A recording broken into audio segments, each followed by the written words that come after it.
alunos, hoje vamos dar início a nosso quarto bimestre. Peço a vocês que abram o livro na página 94, que vamos estudar o movimento do corpo humano. Para começarmos a estudar, temos que ter essa ideia aqui que eu vou falar para vocês.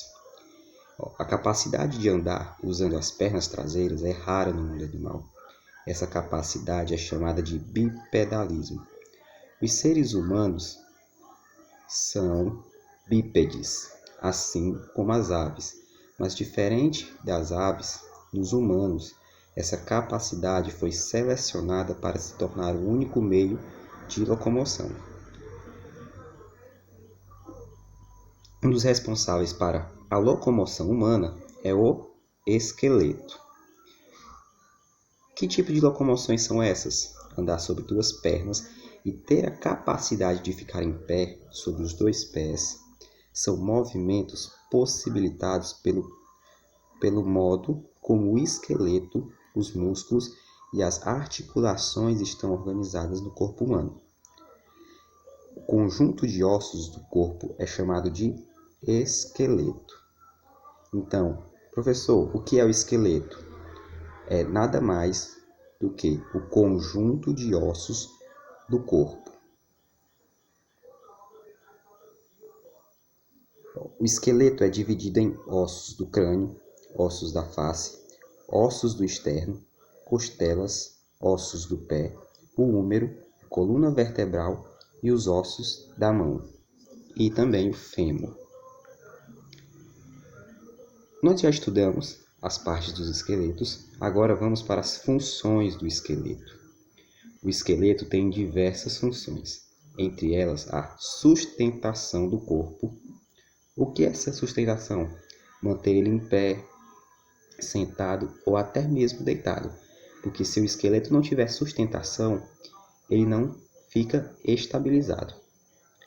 E a sua locomoção também, olha só, porque se nós não tivermos os ossos para se locomover, não vamos poder andar, vamos poder correr, nem outras coisas. Além disso, o esqueleto protege os principais órgãos internos, como o cérebro, por exemplo, que é protegido pelo crânio. Os ossos também armazenam sais minerais, como o cálcio e o fósforo.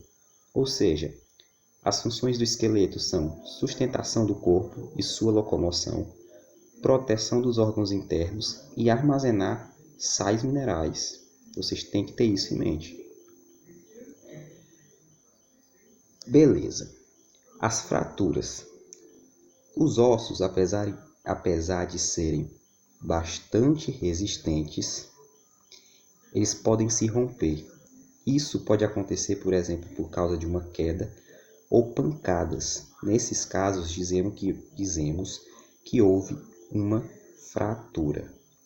Ou seja, apesar de ser resistente, não quer dizer que é inquebrável. E nós temos que ter muito cuidado com os nossos ossos.